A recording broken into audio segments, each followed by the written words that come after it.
and I'm the third. Maybe Councilors McCauley and Shan will join us. Um, we have other ex officio members. The mayor's on. Andy Port, the planning director, of course. Kim Turner, our parks director. Paul Hogg, harbor master. And Richard Jones, who's our both city clerk and parking clerk. So I think before we go to the presentation, there are two attendees. I just wanted to give them an opportunity if they wanted to say anything. Either Diane Boisvert or Peter Fitzsimmons, just raise your hand electronically. I can give another chance at the end of the presentation too. Okay, I'm not seeing anything. So let's see. Anyone else joined? Yep, Councilor Shand has joined. So with that, the Sasaki team, please go ahead. Actually, I believe Andy's going to kick it off with some opening remarks. Yeah, okay. Good, thank you. Yeah, briefly, because most of this presentation is for the folks from Sasaki. So I want to thank Kate and Letitia for being here tonight from Sasaki. Their design team has been doing a lot of work in the background, and what they're going to present to you tonight is an update of some of the key questions that they'd like some feedback on that are related to the design of a park expansion like this. And so they'll go into that in greater detail, but what we're hoping to go over tonight is some of those questions, some of those key features or aspects of park design that might be important to us and they want some feedback on before coming back to us with the conceptual schematics as alternatives to look at. And then there's also a survey that we're doing and a pop-up table on the waterfront to try to get some feedback in other alternative modes as well. So physically having some folks down on the waterfront to gather folks that are walking by, and also to do an online survey for a couple of weeks, which we'll speak to in the presentation. Okay, thank you.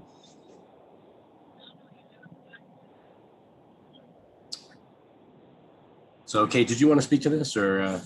Andy, I think you have the first couple. I'm happy to jump in however you'd like, but I think okay. No, that's fine. So we're going to do the presentation slides. There are a lot of graphics. However, we're only going to devote about a half an hour to those. The materials will be posted after the meeting, of course, but they've got some great illustrations to help show diagrammatically some of the design considerations that they're working through right now.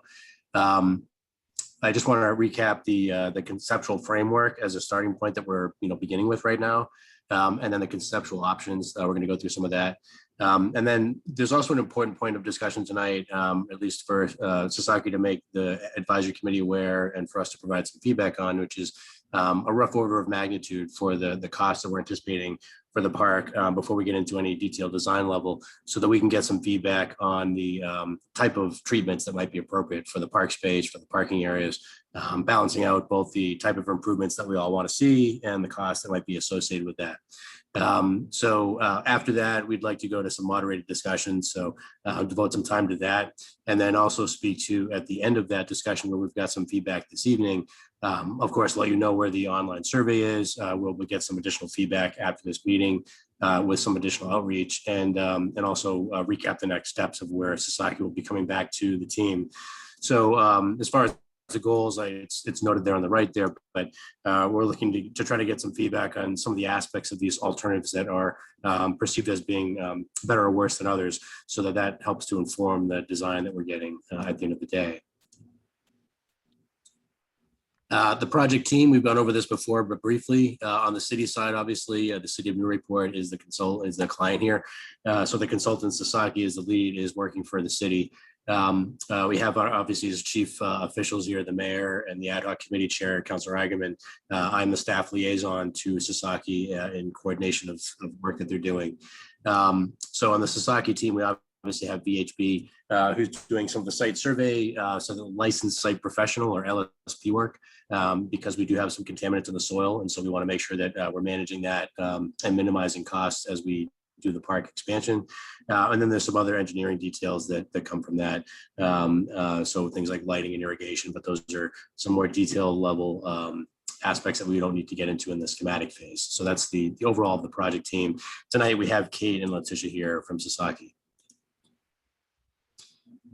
In the design process, I think we've touched on this before, but just to give you an idea again of where we are in the process, we have engaged Sasaki as the design consultant. So they're doing a schematic design phase for us right now, flushing out beyond the framework plan, which I'll speak to in a moment, flushing out some of the schematic options that we have before we decide on any fixed plan for the park expansion. So tonight is an important meeting to get some feedback on some of those things that we'll run through. But if you look at the We Are Here, we're in that public meeting process right now. That'll be a series of meetings, obviously, and the online survey that we'll be engaging in, that orange bar there. Then Sasaki, after this online survey, after the feedback from the committee here and other points of input, they'll be coming back to us with some refined conceptual plans to look at. We've talked about the target budget, and there'll be a discussion of that this evening. We're obviously looking to get feedback from this committee because this is the core group charged with guiding the design consultant as they make progress in the design of the park. Once we get finished with the schematic phase and we've refined that conceptual plan that is the preference, which is informed by some of the discussion we're having tonight, of course, we'll then go into design documentation, which is much more detailed level of design to flesh out what's needed for construction, essentially, of the park that we've all decided makes sense for the city. So that's just an overall snapshot of the time frame. The construction obviously would follow that. We are at this time trying to line up funding for the park project. So we do have funds for design, but we want to make sure we have enough for construction when it is, quote, shovel ready. So Kate, I think you were going to speak to this community engagement slide here. Sure, absolutely. And so we just want to be clear that our goal is to hear from as many voices in the community of Newburyport as possible. Given that we're still in a pandemic, we've adapted some strategies to really ensure that people have a fun and meaningful way to engage with us as part of the design process.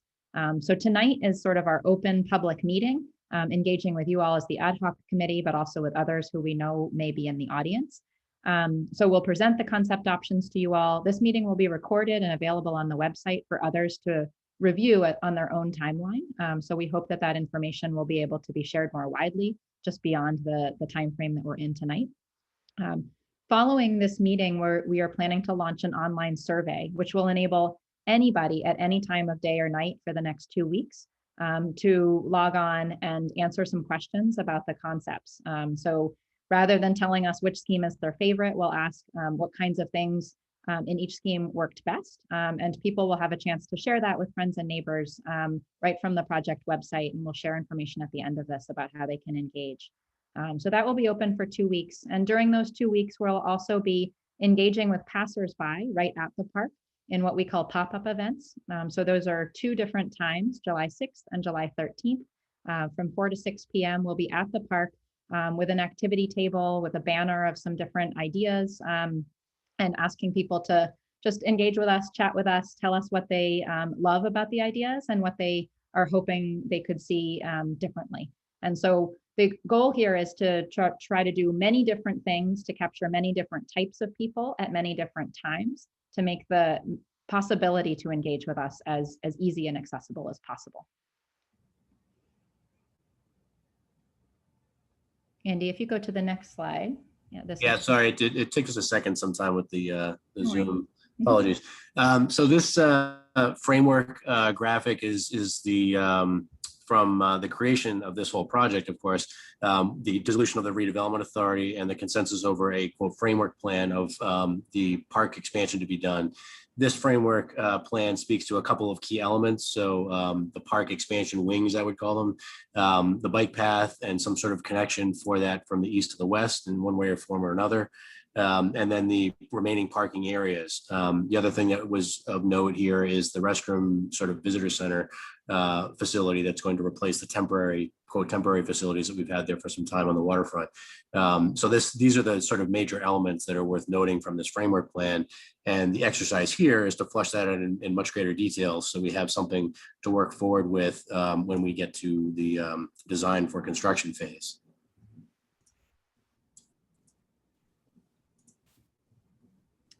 Absolutely. So we were here with you last about a month ago, and we shared with you preliminary design principles and quite a bit of analysis, what we had heard from you so far in each of these different categories: program, character, connectivity, and the environment.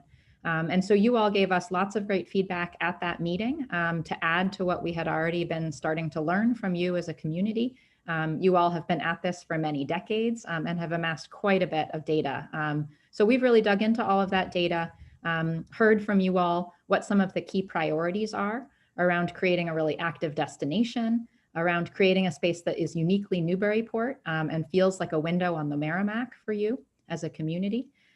Around making a functional waterfront that's really stitched to the resources you have around, like the shared use pathway, as well as the boardwalk and the service functions of the commercial waterfront. And finally, creating an edge that can really be resilient and provide that protection that you all are looking for from tidal flooding as well as storm events, which we know you may be having right now as we speak. So we heard all these ideas from you all. We've summarized those into some design principles, and we're hoping that tonight, as we talk through some of the preliminary concepts, you start to use these as a lens to evaluate how each of the concepts achieves each of these principles that you all had helped us refine and define in the last round of feedback. So on the next slide, what Letitia and I are going to do tonight is walk you through several different conceptual options. And I should just note that there are many other members of our design team on the phone tonight. Mark Dawson can give a wave. He's a landscape architect with our team. Wen-Shin Lee is on the line, as well as Mary Sullivan, a civil engineer. And so many of our team are listening tonight, but Letitia and I will take you through these preliminary conceptual options. We're all here to listen and to understand what you think. We're going to say this a few times, but the goal tonight is not to choose a favorite option. The goal instead is to look at each of these options, to think through what works and what could be improved, and to help us understand how those options might be able to be stitched into one refined plan as we move forward in the future. So really, we're illustrating several different ways of thinking about this, hoping that you all can give us the feedback about what works best about each scheme. So on the next slide, we start to show you what our framework has been for thinking about the options at the waterfront park. So big picture, we have three different categories where we've created three really different design moves, and we've matched those to some of the conceptual options. So you'll see these illustrated in each of the options. The first big category is parking configuration and character. You can see in the diagrams that there are three different approaches here. The first one balances parking at the east and the west, very similar to what was illustrated in the framework plan. The second one looks to try to push as much parking as possible onto the east part of the lot to create more space for park on the west. And the third really kind of spaces out the parking, creating more of a garden in between them. All three of these options have the same amount of parking, roughly, as what was illustrated in the framework plan. So you're not going to be making a choice about how much parking, but rather where should it be and how should it be configured. Similarly, with the shared use path, there is a unified connection in each of the options that you'll see. The difference is where it connects through the existing Market Landing Park. So one option goes through the middle, one option goes through the south side, closer to the firehouse, and one option goes through closer to the boardwalk. And so you'll see those three different approaches illustrated in the concepts. And then finally, there are three different approaches to topography and resilience. One which really focuses on filling and mounding and sculpting the landscape to provide view sheds and viewpoints. One which focuses on simple filling up against the berm, so just filling kind of up to create a more level park experience. And one which focuses on creating sort of two viewpoints right on the edge of the embayment and filling up against the existing raised part of Market Landing Park. So you'll see how each of those play out in the concepts. In addition to these three major design moves, there are also a couple of secondary elements that we're going to ask you to consider tonight, but are a little bit more interchangeable with the different concepts. So they're not illustrated per se, but we're going to ask you to consider them. So those are tonight, we're going to talk a little bit about playful features and how elements of play could and should be included and ask for your opinions on that.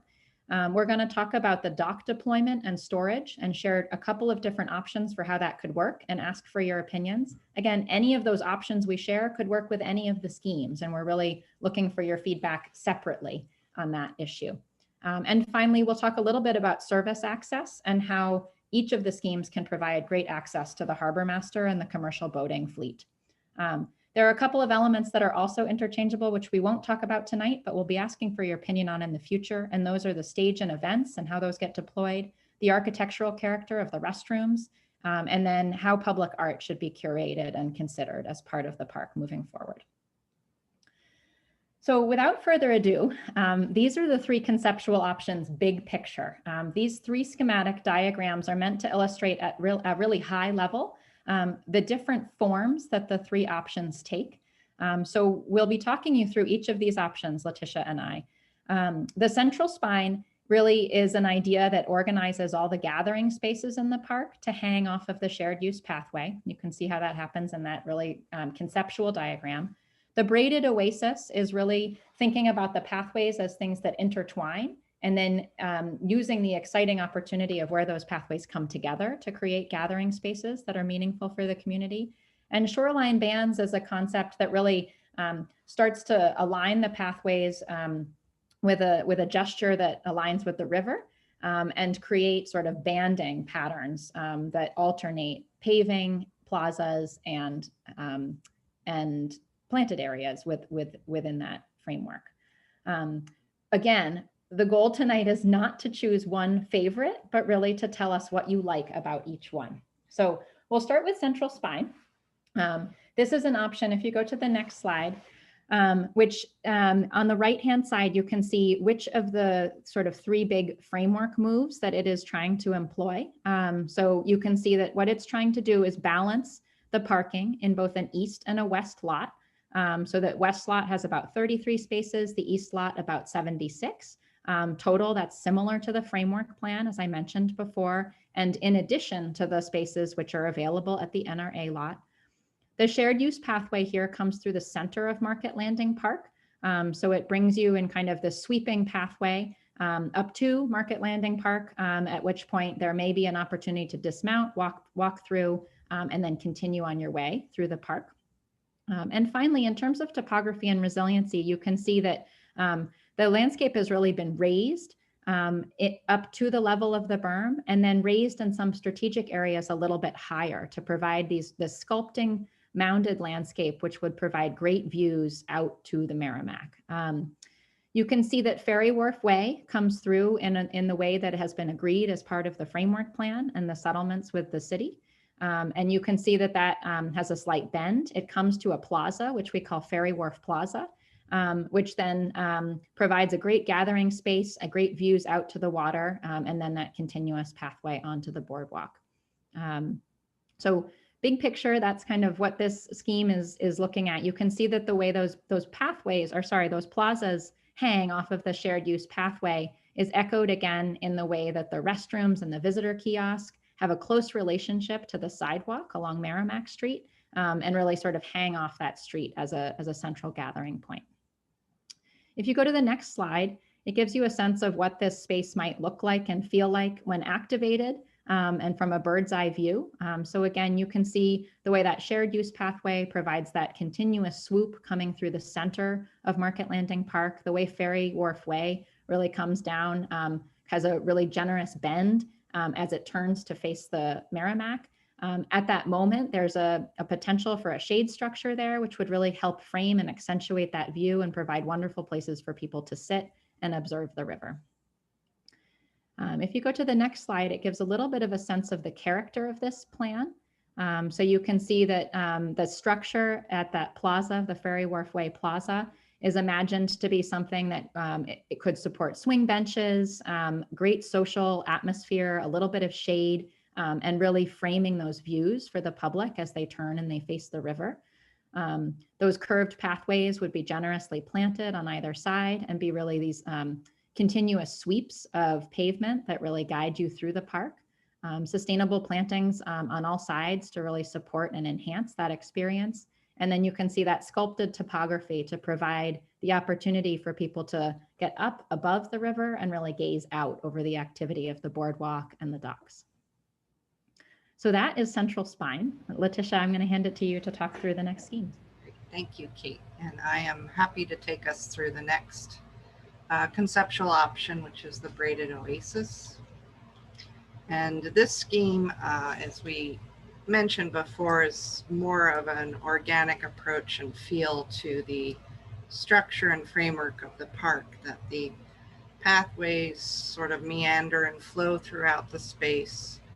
The shared path is similar, the most similar to the framework plan in that it pulls people all the way up to almost the firehouse, sort of wiggles its way through a few of the very mature trees that are in the existing park that we want to maintain. And where the paths start to intersect at key moments, it really sort of disperses the gathering areas and programmatic elements more throughout the park versus the previous scheme where they were aligned with the central spine. And Ferry Wharf Way is shown here, that follows the alignment given. And the important thing to note in this plan, one of the important things, is that the parking is same quantity, but it's clustered on the east so that we can maximize green space on the west side. And that really, it gives this concept the opportunity to maximize the amount of green that you have on the waterfront. And it's much more of almost a meandering passive approach with these intensified nodes as you go along. The topography is concentrated more at the waterfront and then sort of levels to where it needs to meet the top of the berm and brings that grade back towards the central, the shared path. If you go to the next slide, and this gives you the same bird's eye view, just shows you how the system of pathways flow throughout the park. And the plazas are more even in scale so that they can contain almost smaller events and programming. The restroom visitor kiosk in this option is set back from the street some, with a area of planting in front of it to give it a bit of breathing room and make it more of a part of the park. And then Ferry Wharf Way has pretty much a consistent grade as it goes from Water Street and travels out to the waterfront. There still is a sculptural component to this, but much more subtle than the previous scheme. If you go to the next slide. And then these are some examples that show you how a series of pathworks and green spaces can start to weave together and move people through the park, but also widen in certain areas to allow a programmable area, an area for yoga, some smaller events that you have. And also green spaces can be either more of a garden feel to it, which could be really beautiful, or flexible green space, and that this scheme can really help to negotiate topography where it needs to in terms of pathways and green, and some of the green can be lifted up so that it also is negotiating the grade, but providing seating areas for people in the park that aren't a fixed bench feature. If you go to the next slide, Kate's going to take you through the final one. Yeah, so the final scheme is called Shoreline Bands. And Andy, on the next slide, we'll walk you through kind of the main pieces of this. The one really important piece here is that the parking is again spread between an east and a west lot. But rather than trying to make those lots as efficient as possible, what we've done is really try to space them out a little bit and introduce garden within that parking. So introduce some planting and spread them out a little bit. What this does is it makes them have a larger footprint, but it gives them more of a park feel overall, and provides a little bit more space and opportunity to really blend park and parking. The shared use path in this case and comes right through, right at the top of the boardwalk, at the top of the embayment, right behind the stage. And what we've done here is capitalize on that moment to provide a little bit of a plaza on each side, which would be a gathering space that really allows for people to appreciate the feeling of the boardwalk, the side of the stage, the centers of the park, but also provide sort of a landing point for each of those terminuses of the shared use pathway, where people would then walk their bike across the boardwalk, the piece of the boardwalk there. In terms of topography and resilience, like the way that the landscape takes form here, we're really focusing on that area north of the shared use path and between that and the boardwalks and berms to provide some fill, to sculpt the landscape a little bit, and to give people opportunities again to get up above the boardwalk a little bit and look out over the excitement of the Merrimack. You can see that the way these plazas work is a little bit more linear. So the two embayment plazas, a little bit linear on the sides of the shared use path. The Harbor Master Plaza is similar. And again, that restrooms and the visitors kiosk have a real relationship with the street, but use the building to protect the plaza a little bit from the street and the traffic. So you have a nice gathering space there close to Merrimack Street, but protected by the buildings. So in the next image, you can see a little bit how this looks and feels. You have Ferry Wharf Way coming down with that wonderful unified connection to the waterfront, providing views to the river throughout that entire experience. The shared use pathway being a little bit more of a linear path, not sweeping through the park quite so much, but having more of a straight shot, a really intuitive connection for people coming through the park on bikes. The plazas on either side of the embayment, potentially with quite a bit of grove and trees around them to provide that green experience, although there is more of a paved gathering space there. And then the way the parking really starts to feel like part of the park because it's so green and has these bands of planting moving through it, which then move also through the park itself. So different bands of planting that would really provide some structure to that. If you go to the next slide, Andy, you can see how some of that might start to take shape in terms of character. So you can see bands of planting that might be grass, they might be ground covers, they might be different perennials, and they start to create this linear form, which really reinforces the big moves of the park. You can imagine those alternating with paving and coming together in a feel of a parking garden, which you see in the bottom right-hand image. The idea that the parking lot is really part of the park as opposed to a large paved area that is separate from the park. And finally, in the top left-hand corner, the idea that there are these plazas, but they're really green. They have a lot of shade and they have these really generous edges where you can sit and watch the activity moving by you. So the next slide just summarizes a little bit these three concepts that we've just shared with you. We call them Central Spine, Braided Oasis, and Shoreline Bands. And they differ in terms of their big picture organization. What's the inspiring piece, whether it hangs off of a central spine, whether it's a little bit more organic, or whether it really is taking inspiration from the moves of the river. But they also differ in terms of their approach to parking, their approach to the shared use path, and their approach to topography. We're going to share a few more things with you before we open it for discussion. But as we're doing so, we just want you in the back of your mind, we want to remind you that the goal isn't necessarily to choose a favorite scheme. If you have one, we would love to hear that from you in the discussion portion. But we would also really like you to think about what works best about each one.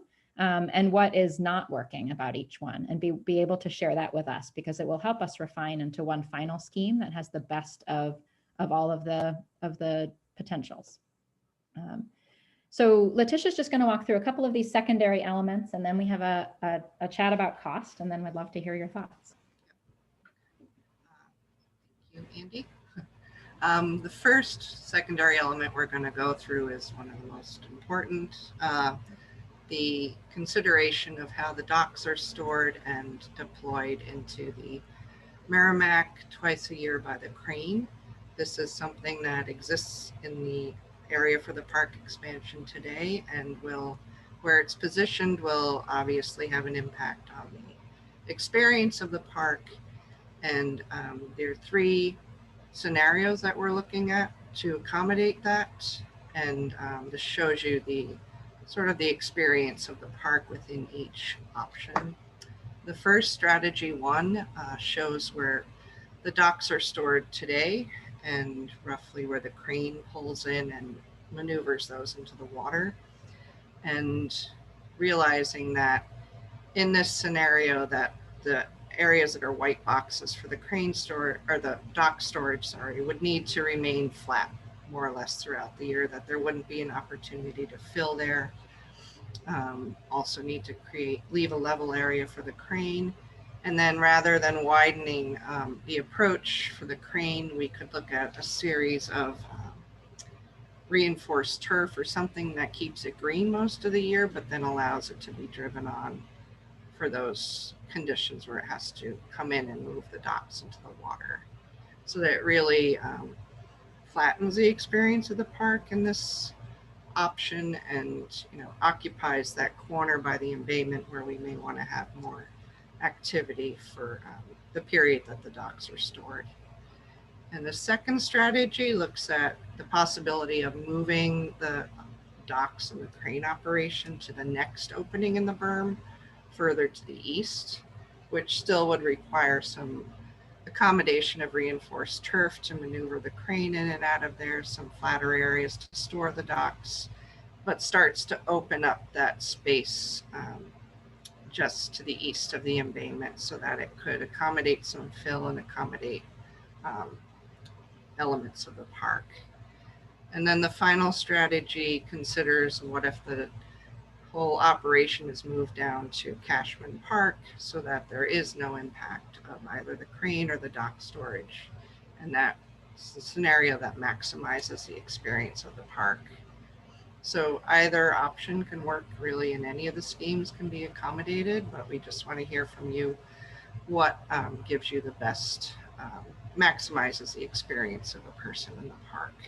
There's also fire connections on the back of the berm that need to be accommodated, but can be in either scheme.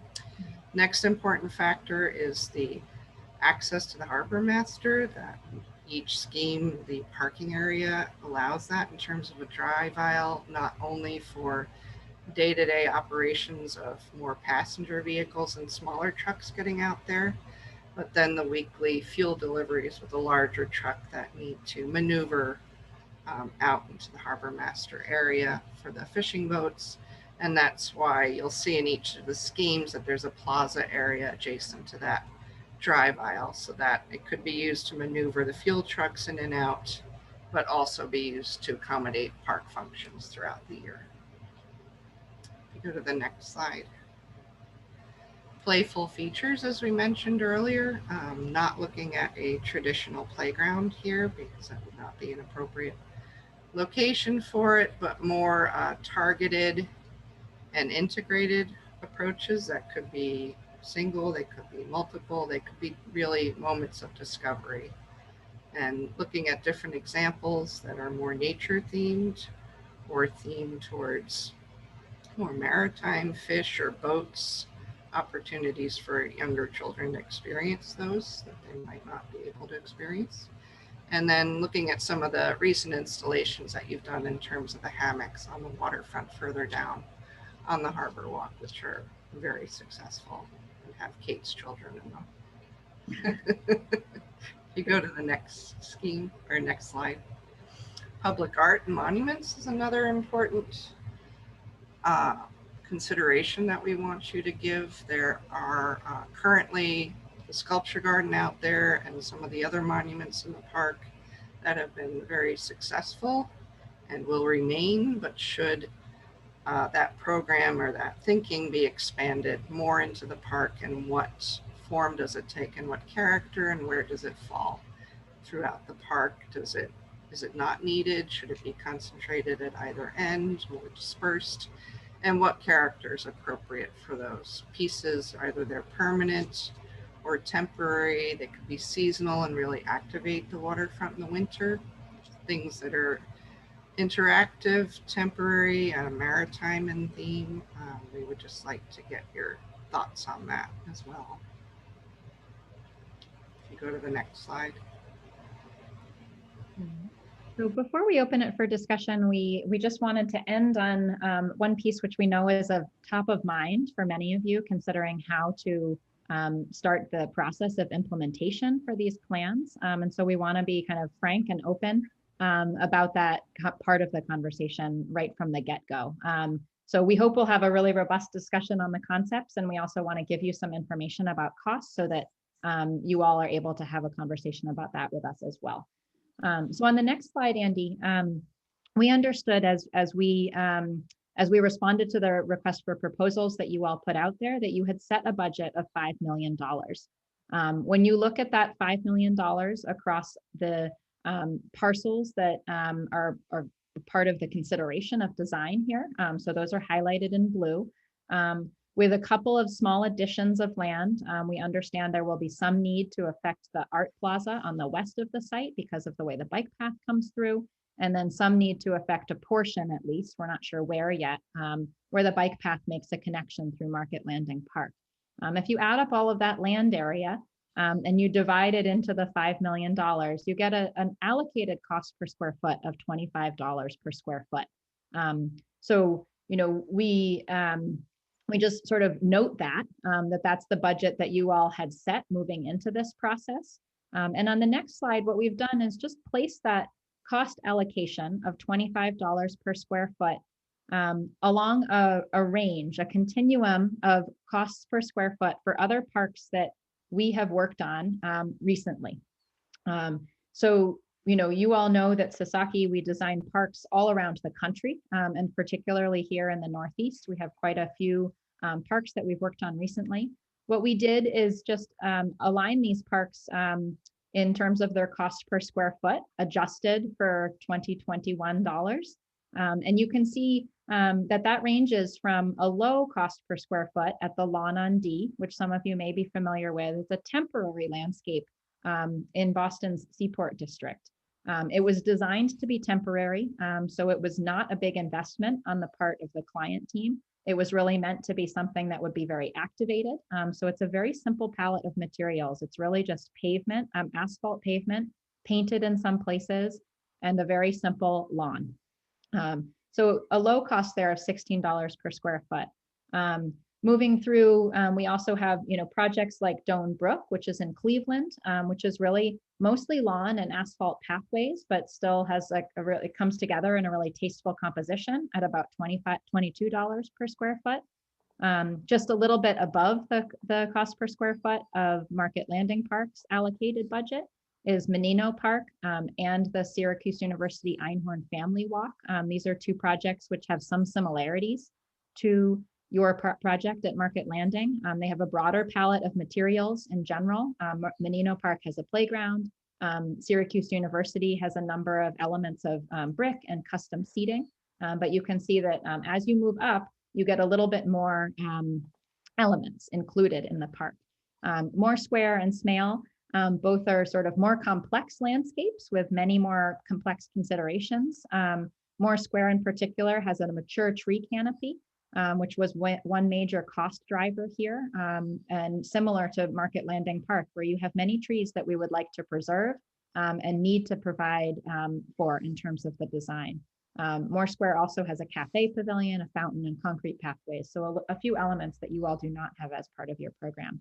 And then the Smale Riverfront Park is a much larger park overall, and it has a number of very specialty features, which really drive up that cost per square foot. But overall, that cost per square foot was kept lower than it could have been by the use of a lot of grass and concrete pathways. And so I think that you can see that you can have some high-end areas in a park design, but keep the overall cost within reason by using a simpler palette for portions of the park. So what we've done is rather than put a cost for each of the schemes, overall, we took all of the schemes have a relatively similar balance of pavement, of high quality, you know, sort of pedestrian plaza areas to parking areas to grass to plantings. They have a similar balance of fill and some of those other kind of cost considerations. They all include a restroom building and the visitor kiosk. And so what we did, rather than price each scheme, was take quantity takeoffs for all of those. And then apply sort of a lower end budget cost per square or cost unit cost to each of those elements, and a higher end to give you a sort of conceptual range of what improvements and the expansion of Market Landing Park might cost you. So at the low end, at about $31 per square foot and $6.4 million of overall investment, we want to be clear that we made some assumptions in that. So the unit costs that are included in that estimate are for elements of paving like asphalt paving for pathways, painted asphalt for plaza areas, asphalt paving in the parking areas, and then, you know, generous budgets for new lawn and ornamental plantings, as well as trees and shrubs. Moving up onto the higher end of the range you can see that the materials palette has shifted and changed. So the assumption is more materials like brick paving, stone paving, concrete unit pavers in the parking areas, and then more trees and planting. So a higher level of investment there. So we don't have an opinion about this really, but we want to be clear about, you know, the difference in material that is available at different budget ranges, and what you all, you know, have started to express to us about the character of Newburyport and the character of some of the improvements like Summersby Way and Custom House Way that you all have installed and take great pride in, are aligned more with the budget on the higher end of this scale. And so we want to just begin that conversation with you and talk a little bit about how we might be able to work with you on achieving the vision within a means that is achievable for you as a community. So we want to open it up to discussion at this point. We have a number of prompts here on the page, particularly about the conceptual plans. But Chair Eigerman, we would really like to turn it over to you, I think, to moderate a discussion and particularly to draw opinions from your team as you see appropriate. Great, thank you. So for now, let's keep up these 6 bullet points to jog people's thoughts. And then if they ask you to go to a slide, we can. So let's open it up. And I will take public testimony at the end because not everyone who's in the participants attendees list was here at the beginning. But if you want to say something, please just raise your hand electronically and I'll go in order. Yes, Councillor Shan. So thank you for these designs. You can tell you put a lot of thought into it. What I really like about the parking that you had, and I think it was the last one you showed, where the trees were included in the parking area. I really like that idea. It takes, I mean, I know we all want to get parking off the waterfront, but I know it still has to be there. Putting trees around it, it is a nice touch. And then what I also liked about, I think it was not the last one, but the first 2, where you had the walkable paths in addition to the core path for the bikes. I do think that having the walkable paths is a nice touch, because I know when you have bikers going through, not everybody wants to be sharing the pathway with the bikers. And we might tell folks to not ride their bikes, but I'm pretty sure somebody will. So I like the idea of having some of those extra little pathways to some of the smaller locations that people could congregate at. So Thank you, Councillor. Richard Jones. Thank you. I hope you can hear me. Yep. It's really too much to react honestly to at this point. A wonderful effort. I really applaud Sasaski. Picking up on what Councillor Shan said, I too I dislike our large paved area that's disconnected from the park. I think it's brilliant to bring it into the park. I do think that in some way keeping some of the NRA West parking there makes a lot of sense, only because yes, we have the parking garage, and yes, we can push people there, but we all know from current experience that the NRA West area is intensely used. In fact, it's more used than the NRA East for parking. What else can I say? Just if I can, that's as parking clerk, as if I can shift my hat to my not mentioned obvious art career. The areas of gathering is brilliant. That's what people love to do. The opportunity to have some staging area, which we witnessed the last 2 weekends, and we will witness for the next 4 weekends, has been a marvelous success for bringing people together, congregating and appreciating the arts. And having that in mind, sometimes, if I can say this without sounding too, 19th century, sometimes the artwork can really work. Sometimes it can be just ineffective and maybe a little bit too nouveau to be meaningful to most people.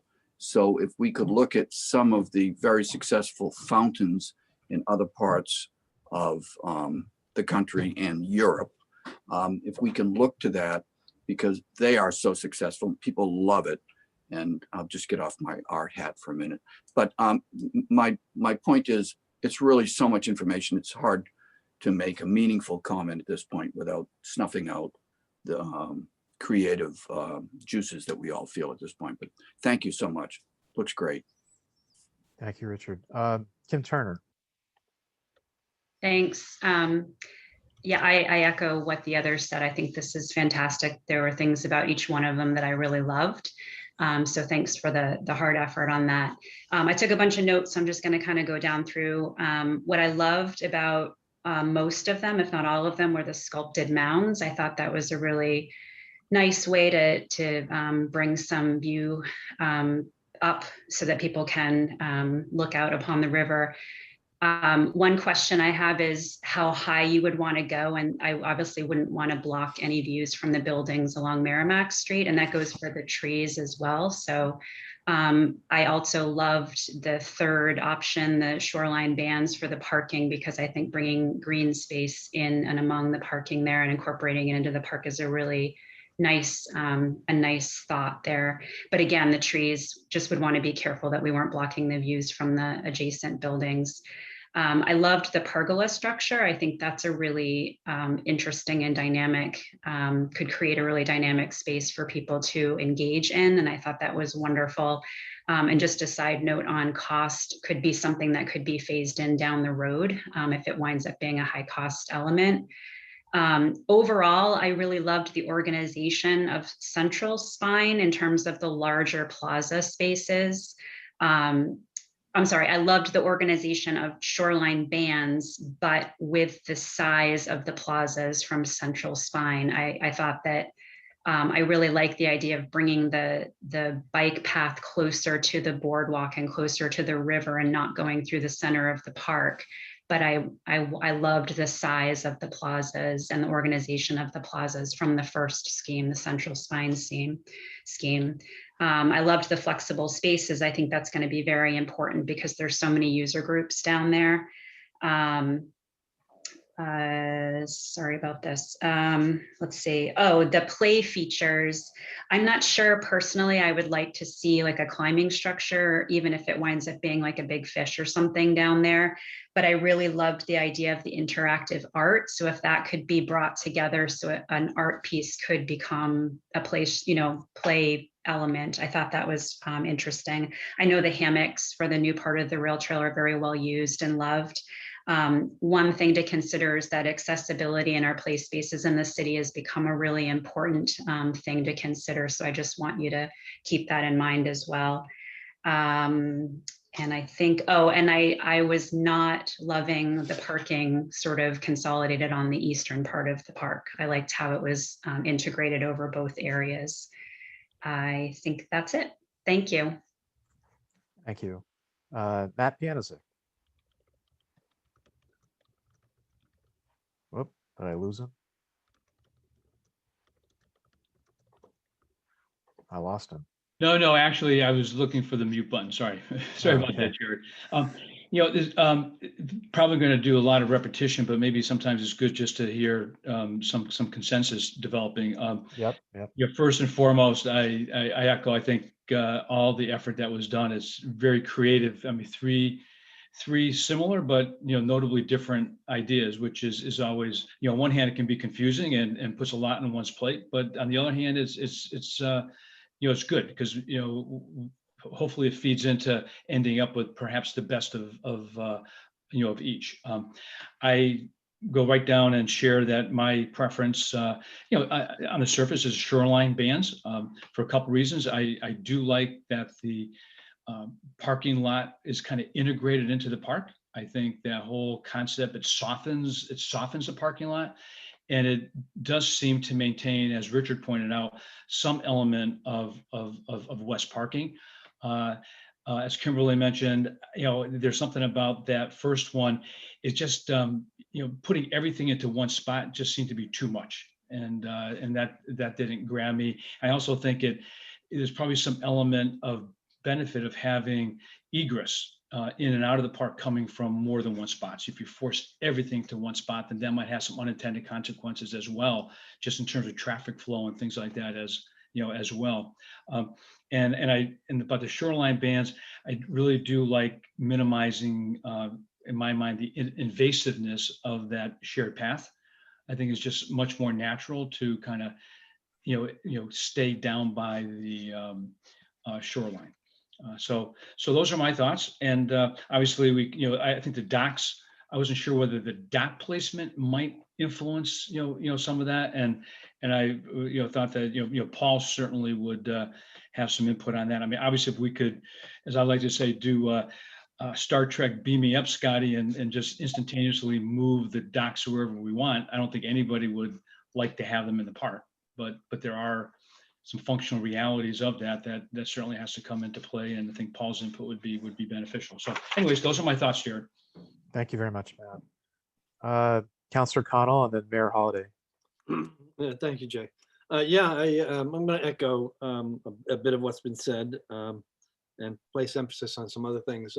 First, I do think that a lot of thought went into this, and it reflects your longstanding focus on our city and its waterfront, and so I'm pleased with what I'm seeing in the options that you presented. I'll focus on two things specifically. One, I thought that parking in the braided configuration seemed to me dominant on the downriver side of the park, too much so. It just seemed too dominant, and I hate to see the parking dominate any element so much. To the extent, however, that it is going to be placed somewhere, I agreed with Councillor Shand that having it as part of a park with green spaces and trees and shrubs around it is preferable in terms of aesthetics, with a caveat, and that is that requires complicated maintenance, and we don't specialize in complicated maintenance. We have a lot of parks and facilities to maintain in the city, and it's something we should keep in mind. I also wanted to speak to the issue of the shared use path as a cyclist. If we put that shared use path and bikes buzzing along the water's edge, the temptation will be to gaze upon the water. And the closer to the water, I suspect, the higher the likelihood that they'll be interacting with people on foot. And I don't think that's a good thing. The best views for cyclists downriver actually will occur past or around the area behind our sewer treatment plant downriver, where you have that big sweep over the newly constructed berm and protective structure there, and you can see out onto Plum Island. That's a great view for a cyclist and less likely to have them plowing into someone who's walking. So my preference would be the central spine for that reason, to move the shared use pathway a little bit farther back, which is not going to experience quite as much interaction between people on two wheels and people on foot. My final comment has to do with the art. There's a wonderful construction that refers to the maritime history of boat building, shipbuilding in Maine at the Maine Maritime Construction. I believe it's in Bath. It's huge, however, and it's dominant, but it really fits with the themes of that museum. I don't think we need anything quite so grand, but my preference would be something with that connects the maritime history to the overall history of the city. I don't know that this is an ideal place for play structures, but I could be persuaded on that one. Thank you, Councillor. Mayor Holliday. Thank you. I agree with so much of what has been said. It is obvious from Kate's presentation and that they really understand what we're trying to do here. I like components of each of the Central Spine, Braided Oasis, and Shoreline Bands. But one of the things that I think is really important is to integrate the parking into the park. And I really like the Shoreline Bands because they spread it out between the east and west lots. They incorporate gardens. And we really want to de-emphasize parking on this waterfront. And I think that option works best. I also disagree a little bit with Councillor Connell because I'm concerned about the shared use path coming through the center of, this green space, where I think it makes a lot more sense to keep it closer to the top of the embayment. I think it works better there, and would like to consider that. I really appreciate topography and the resilience that you have incorporated into this in terms of raised spaces for, really thinking about the view corridors, and appreciate that. The restroom and visitor center is a critical component. We haven't talked a lot about that, but yes, I don't necessarily think that it has to be gardens in front of it before you recognize that that is a restaurant, or restroom and visitor center. But I think that that is a very important place. I think you've captured Ferry Way in terms of what you've heard through our history and what needs to happen. I am concerned about the docks. We've had conversations about this over the years, and in terms of being able to really create the vibrant space we want, I think the best solution would be for the docks to be moved to Cashman. But again, that's costs and something that has to be discussed with the Harbor Commission. But I think that that has to be a really serious consideration in terms of what we're trying to do here. In terms of costs, I assume we'll get to that piece. I don't want to shortchange after 3 decades of trying to get to this point. And if we need to put another, $10 per square foot for us to get to the park that we want, I certainly don't want a lot of asphalt. I want more resilient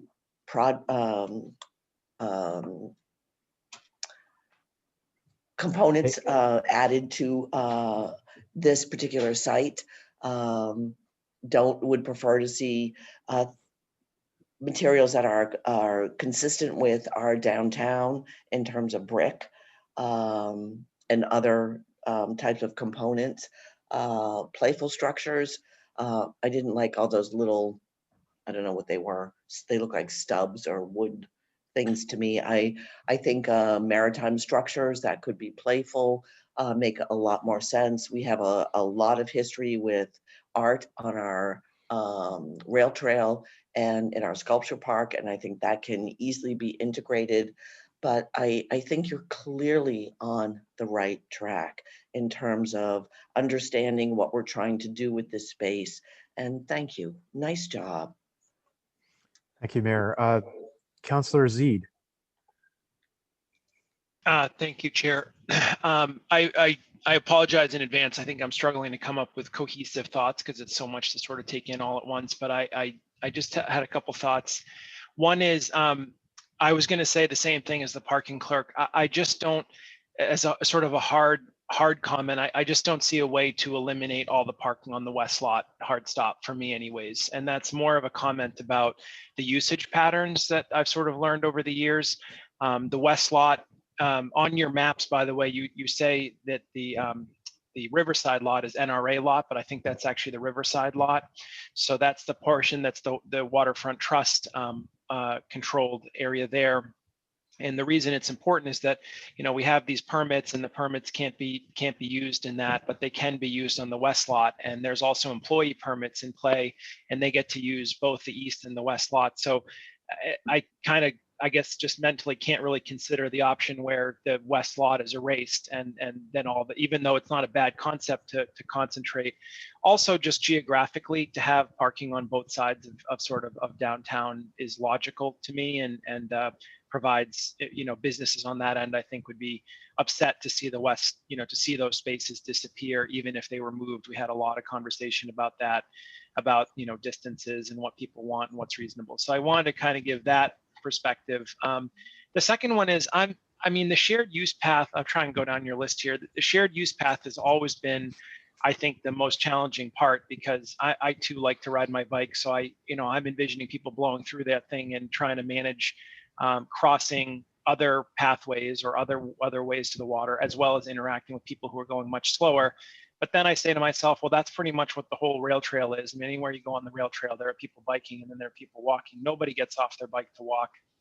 The one I probably didn't like was the one where part of the path becomes the boardwalk, just because that specific spot is super busy seemingly all the time. The kids love to play on and climb on that sort of the stairs that are there and stuff. I mean, that has become a play space in my opinion. So I was going to put my plug in on that, having 3 young kids, that play spaces along the way are actually really nice. And I think that the sunken ship thing that was done on the new rail trail is a good example of something that I think fits, but also works. And if you have kids, it's a great, like, you stop there for 10 minutes and you burn.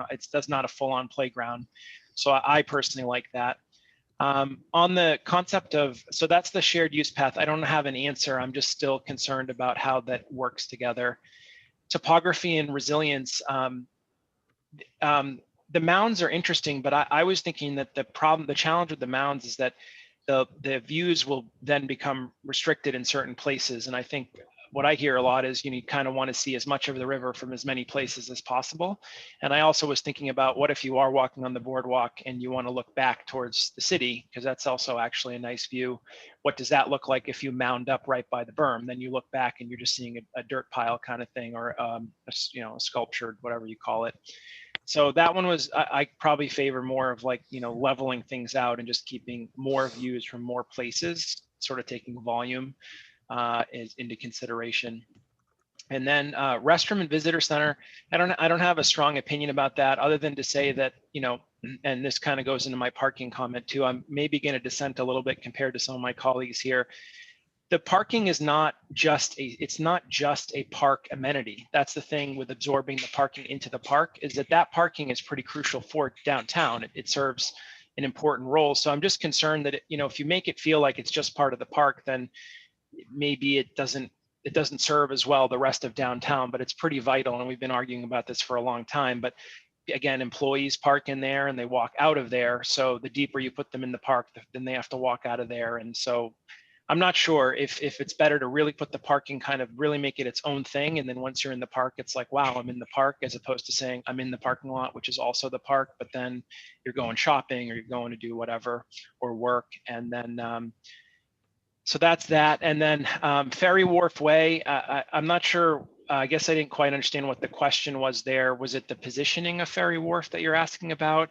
I mean, we talked about the ways of the water being pretty important. I think in all 3 concepts, your line was pretty similar to what is the current Ferry Wharf Way, if I'm reading it correctly. So I wasn't sure on that.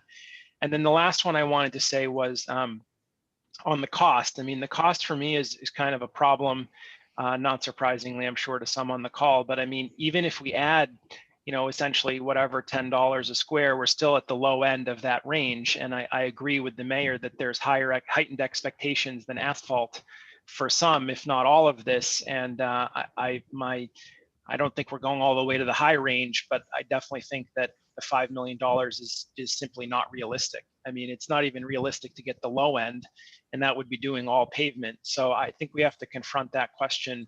I think it may be low by half to even start to get into something that looks more like what people have in their heads, especially when you show pictures of, the Greenway and things like that, where they've done those ginormous pergolas with the hanging swings. And I'm sure that those are quite costly. I agree that phasing could help solve some of that problem. How much, though, I guess remains to be seen. And then one last thing is just a question. The cost estimates, did that include an idea for construction of the restroom, or that is not, that's just the park? It did include. Okay, Yeah, I see. the restroom and visitor kiosk. Yep, at 2 All right. different levels. Gotcha. All right. Well, again, thank you. And as promised, scatterbrain thoughts, but some initial reactions. Thank you, Councillor. City Engineer John Eric White.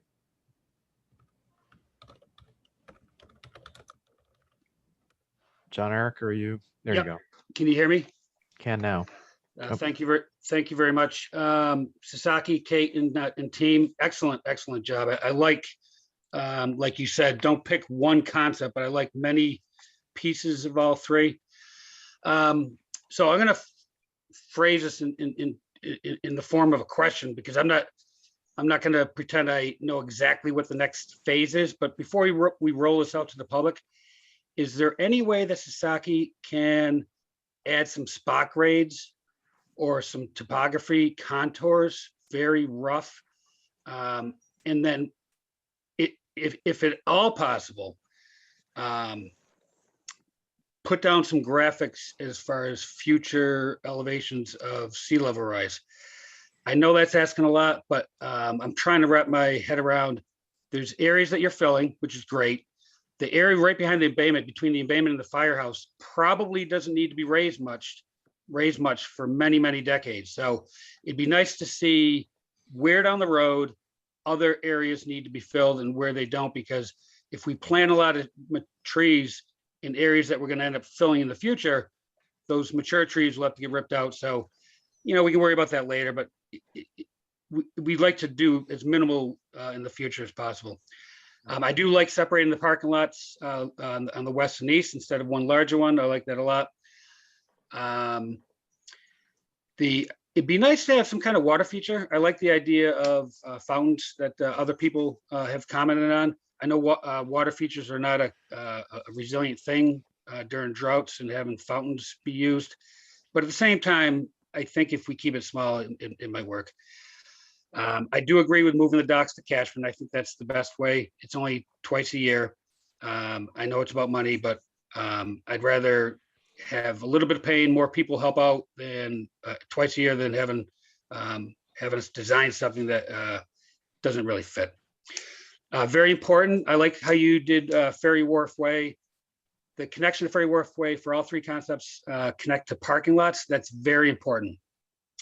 The overflow from flash floods is massive down Ferry Wharf Way, and we are not going to change that anytime soon. Even if we were to reconstruct the entire State Street drainage system all the way up to High, underground drainage systems are not designed to carry the 100-year storm. So it is all going to flow by river down Ferry Wharf Way. And we need to have that dump into the parking lot just the way you have it shown. But keep that in mind that is going to be a massive overland flow, whether anyone likes it or not. So very good. Excellent job. Thank you for giving me the opportunity. Thank you. Before we snake back around, anybody who hasn't spoken yet, I haven't spoken yet, but Elizabeth Harris, this isn't your only opportunity to speak, but if you had some initial thoughts, just raise your hand. Okay, then I guess I'll go ahead.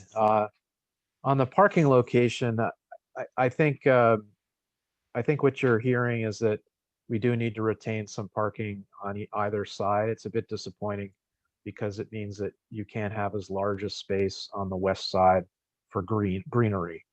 But one thing that comes to my mind is we already have a traffic light at that location, and we don't have a traffic light for the east lot. And so I think just economy of, it's just more efficient to have more of the parking on the west side than eliminate it entirely. So we can take advantage of that existing signalization.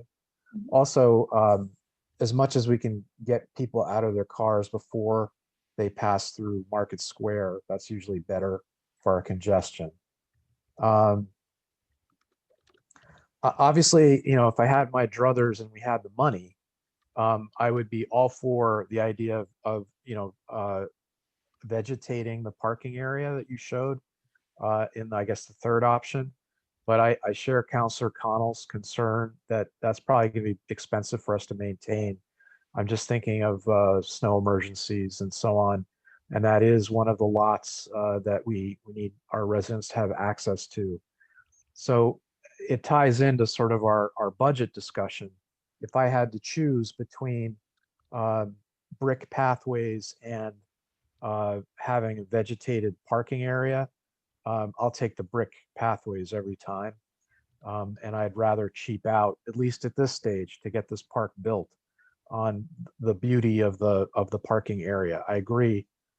A big expanse of asphalt is ugly, but that may be the wise place for us to keep it simple and keep the budget down, even if the budget is going to balloon to $35 a square foot.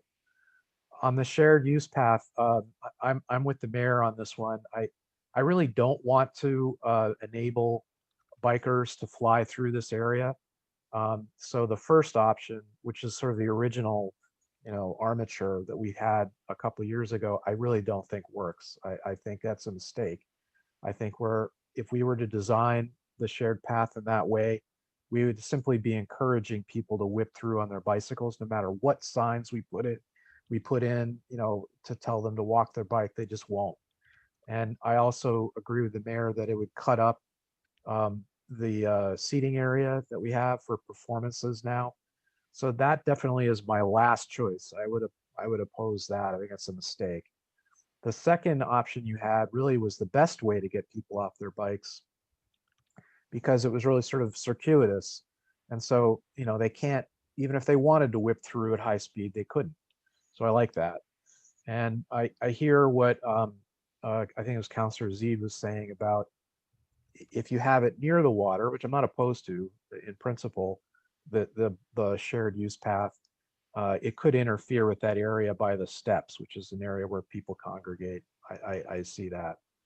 On topography and resilience, I'm not as concerned about blocking views, because if you build up berms, I think we can figure that out. I mean, with a computer model, we can evaluate what's blocked and what isn't.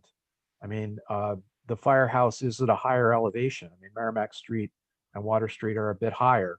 So I don't think it's going to be as bad as people think. So I think we can figure that out. And I just think, given what we know about sea level rise, we really should be adding fill. And I think it adds interest to build on the berms we have now.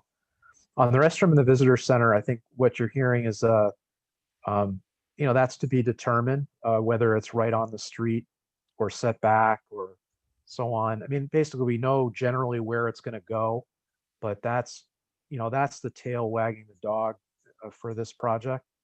I'm heartened that it's included in the $25 a square foot estimate.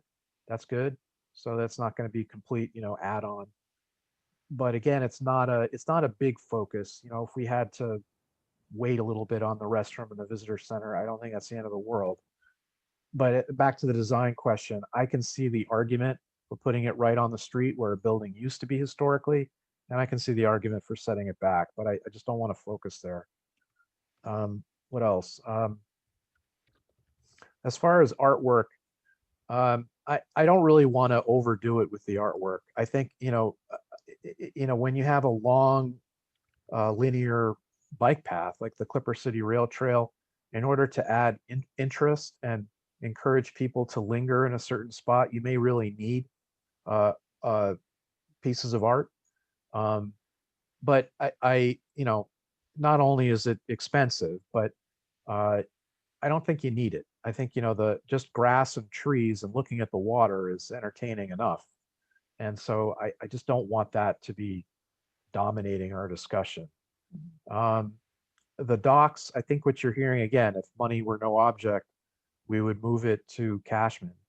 I do want to hear from Paul Hogg on what that means for cost. One good thing about boating is there is a revenue stream. There are boating fees. So perhaps there is a way to absorb that additional cost to his department. If you can't move it to Cashman, I definitely would want to do option 2. I think keeping them where they are today, right in that corner, that would be a shame. I think that'd be a missed opportunity. We should at least try and shift it east a little bit so we can create more green space by the embayment. Those are the things that came to mind, and now I'll go to Elizabeth Harris. So can you hear me? Yes. Okay, thank you. Yeah, well, I think you've done a wonderful job. It's so much to think about, and I will be reviewing them and looking and maybe commenting more. But my first thought is I love the linear connections of the third option between Market Square and the historic downtown and the river. That's what it was historically. It's straight. To me, it just feels familiar because we've been working with this for so long. But I think that sort of complements the downtown. And I think we want this part to be a complement and more of a part of the downtown than something very separate and very, very different. I love the green spaces and the nature. I'm with Jared on that. I'm not too big on more art, or if there's a lot, maybe put it in one area. But we can't do everything with this 4.6 whatever acres. And I love the gardens and the green spaces and the views, and would like to emphasize that. The two parking lots, I think, work well for people depending on where they go. I agree with most people on that, rather than one. The shared use, the shared use parkway is a problem. I don't know where you put it. I'll let others deal with that. But I would think I would hope we could get people to walk their bikes. For the playground or the playful areas, if we have these, we'll be attracting more families and children to this park than we otherwise might. And that does a lot to the feel of a park. So we should think about, I think it's good. If there's room for that, while we're considering everything, I don't know, but I just like that personally. I'm also wondering about if there's something that can be done as we look at this, and with the bike path and all, and the ice on Wharf Way. It's very much a plan. Ferry Wharf Way is great for the summer and fall and spring, but is there anything we can do in this area, or should we not even think about it for winter? Is there any little oasis place where there could be a little bit of skating or something, just because it's just deserted in the winter and it's such a beautiful spot. It's too bad to have it go to waste. On Ferry Wharf Way, which I should comment about, I think it might work the way you have it, where there's less of an elbow. I'm wondering if there's still visual access down there with that little bend in Ferry Wharf Way, and I'm wondering why we have to have that bend. But otherwise, I'll be looking at the plans, and thank you for doing such a wonderful job and considering so many features of it for us to comment on. Thank you. Thank you. Now I'm going to loop back to Matt. Matt, go ahead. Thanks, Jared. A couple quick things on the shared path. I actually think that it is important to more further consider the whole concept of dismount and walk. I know putting signs up there is one thing, but I can tell you there's parks all over this country, including Central Park, where it is very commonplace to have sections that are busy where bikers get off their bikes. And there are probably some things that can be that can be designed into the park that kind of give a clear incentive for bikers to dismount. So so I think that becomes an important thing to ascertain before we finalize where the actual shared path goes, because I still do believe that it works best down closer to the waterfront. Jared, I think you brought up something that I think is really really pointed, and I think we're going to end up having to come down with some priorities here for tiebreakers, because tiebreakers are going to be is where the real conversation is going to come down to. And you've made it a very good one. An example, which is if I got to pick between more brick and trees in the actual asphalt area of the parking lot, that tiebreaker is pretty pretty clear. And so, so I think those are the kinds of things that are going to be really important. In terms of the docks, I share, I think it was your comment. If moving to Cashman was not an option, then I certainly think that the moving them more to the perimeter makes a heck of a lot more sense than sticking them in the middle of the, you're basically in the middle of the park. And that's probably good enough for now. Thanks. Thanks, Matt. Back to Mayor Holliday.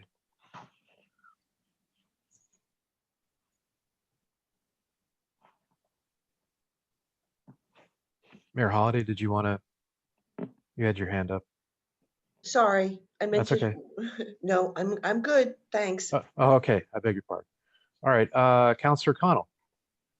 Yeah, I think it's been a very useful discussion, and it's interesting to hear the various perspectives on what people think of this. Elizabeth said something a moment ago that reminded me of the thought I had when I was first looking at these about the view corridor along Ferry Wharf Way. It's something to consider. I think if it's lined with trees on both sides, it's not going to be very good in terms of visual access to the water, which was clearly one of the original objectives, but not the only one. Two things I want to emphasize that I missed earlier. One, restrooms, keep them up by the road. The closer they get to the water, the more foolish it seems to me. Nobody expects a view sitting on the commode. So I'll leave it at that. Closer to the road is useful also to the commercial properties that are there, who are always besieged by tourists trying to use their restrooms, even if they're not customers. But the other point I'd like to make is to chime in on the storage of ducks. Let's get them out of there. If we pick the tide correctly, we have vessels in place and able folks at the wheel, we can move them up to Cashman. We have a lot of space there that is unused in the winter. And it seems to me that's an appropriate alternative to putting it on the park space, which would limit, particularly on the shoulder seasons, the aesthetic and functional advantages of this new park. Thank you. Councillor Zede. I just wanted to follow up on a continued conversation. It seems to me that the most important guidance that Sasaki needs, that from my view anyways, and I'm sure they could say if they're getting what they need, but was whether the east and west parking has to stay or whether there was room to move it. And then the second thing is probably, the path routing, because those are so critical. And then I think I agree with the council president that, the restroom, set forward, you can that's not as crucial because either way, it's on the outskirts of the park. But I'm struggling to get I'm not hearing any consensus on personally about the route of the path. And I'm just thinking to myself, is the path just are we looking at it as a pass through just because we want to connect the rail trail, or is it really part of the park? It feels more like it's being thought of as a connector. And that's kind of how I'm thinking about it. It's just that we have these two other trails. And so we want it to be able to transit the park, but not that it's really, we have, as Councilor Shan said, you have all these other walkways depending on the, like if you look at Braided Oasis, there's lots of other paths. You could see people, if they were just enjoying the park, why would they go on like the Route 93 connector on the outside when they can go on the nice surface streets in the inside of the neighborhood to use a crappy metaphor. So I'm just trying to figure out how we get to the answer on that, because I think they're going to be spinning their wheels a lot if we can't come to some kind of, and maybe I'm wrong, maybe there is consensus and I'm not hearing it. To me, if it's a transit, then you want it on the outside because it's just not that crucial and you just want people to get by. If it's really part of the park, then there's better argument to drag it down into the park or towards the water and really make it a feature. But I think different people have different things in their heads. I'm seeing people using the rail trail, running, biking, walking, and they're just transiting through and they just need to make their way to the other side. So I don't know, I don't have an answer. I'm just trying to point the question so we can get them what they need, hopefully to keep plowing forward on the design. Thank you. John Eric. Yes, I'm glad Councilor Zede asked for a better clarification on the path. I forgot to mention it. So my comment is, and I'm fairly, fairly certain, fairly strong about this. I don't want a bike path through the central waterfront. I never wanted it. I thought that the best way for doing this is to have like a trailhead on the west, trailhead on the east. They jump off the bike and they can act like any other park visitor. The way the central spine and braided is designed right now, the bike path is tree lined. That absolutely breaks up the park, which I absolutely do not like. The shoreline I like the best as far as the bike path. I think I can stomach that, but there's nothing more annoying than hanging out in the park and seeing all the bikers feel like they have priority and they can block the views and stand there. There's a certain entitlement when you designate certain areas. So my preference is to give entitlement to the park users. There's plenty of bike paths throughout the whole city that they're entitled to. So that's my opinion on that. Thanks. Thank you. Okay.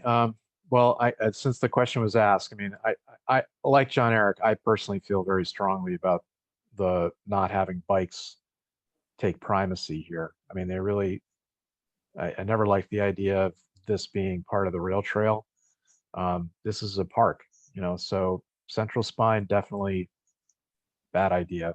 I could be persuaded on the Braided Oasis, but from what John Eric is saying, I'm starting to believe that something more like the Shoreline Band is appropriate because that looks more like a pedestrian path that parallels the Peter Matthews boardwalk. And again, just human nature.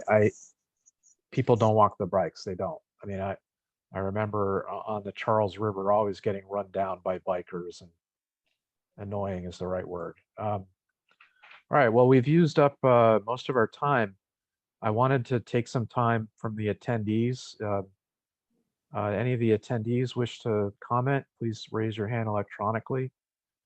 You don't have to. I'm not seeing any. Here we go. Yes, Jane Snow. Name and address for the record. Jane Snow, 9 Coffin Street. It's really wonderful to see all 3 plans and to hear the discussion. I basically like the idea of, if you're going to have that path, to have it follow along the waterfront, because I think people brought up good ideas about, it goes too much through the park or it has trees on either side. And I think I was trying to, as all of you were talking, think about how I see the park used now when I go down on any day. And most of it, the people love to sit on the boardwalk and the seats. They love to sit in their Adirondack chairs and they're reading.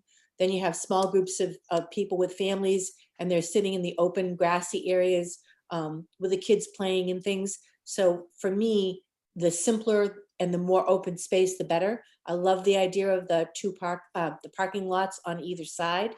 Some of the pergola and some of the seating that they had that would be throughout the park, I think is wonderful, because again, I think families, bring the kids are on blankets or the parents are on the blankets and the kids are busy. So all of those things are really great. I guess I know brick looks beautiful, but I think I would like to see some of the areas hot topped because of the fact that they could easily be plowed in the winter, and that would make it so people could use the space more in the winter. And as we all know from walking the sidewalks, the brick can become very uneven and very slippery in winter. So that might be just a thought. I'm not partial to having objects that the kids can climb on and things throughout the park. I like the idea of it just being an open, calm area for everybody to use. And the other thing is if the docks could be moved to Cashman, that would be absolutely wonderful. But again, this is a wonderful thing that you've presented, all 3 designs, and it will be great to see it as it moves forward. Thank you. Thank you, Ms. Snow.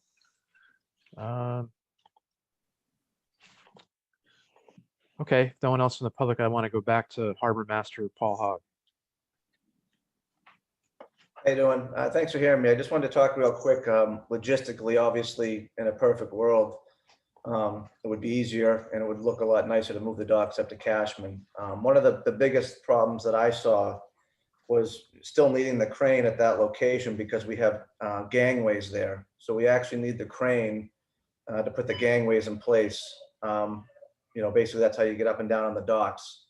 As far as also at Cashman Park, you'd have to move the crane several times because you're dealing with tides and the crane can only reach so far.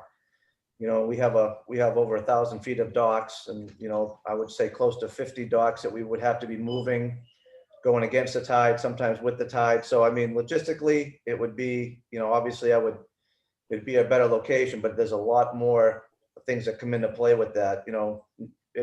Generally now it's about a 2-day project. If you look at it now and I had to move them up there, you're probably looking at, closer to 4 or 5 days. As far as the manpower, getting the crane, the crane's roughly $3,000 a day.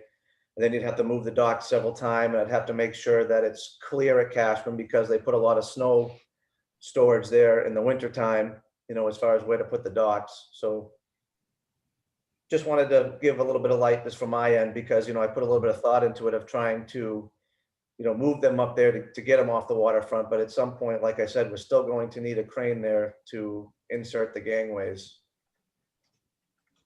Okay, no, that's really helpful. So in other words, even if you were to allocate the 4 or 5 work days to deal with docks in and out at Cashman, you're still going to need a crane no matter what at Central Waterfront to deal with gangways in the summer. Correct. And I do agree. Okay. And when we did the original site walk, I did mention that it would probably be better to move them down towards, my office. That would be preferable to get it out of that corner so everybody can, so I agree with all that. I mean, it's just, and I have put a little bit of thought into it. That's just where we're at as far as, still not getting away from the crane. That's helpful. Councilor Connell, did you want to ask a question? Councilor? Oh, we lost him. No, Paul, that's really helpful. Thank you. All right. Well, I think everybody's had a chance to speak. Kate, did you want to talk about next steps? You're muted. There you go. Would be glad to. Yep. Andy, if you wouldn't mind advancing the slides, those next step slides. Yeah.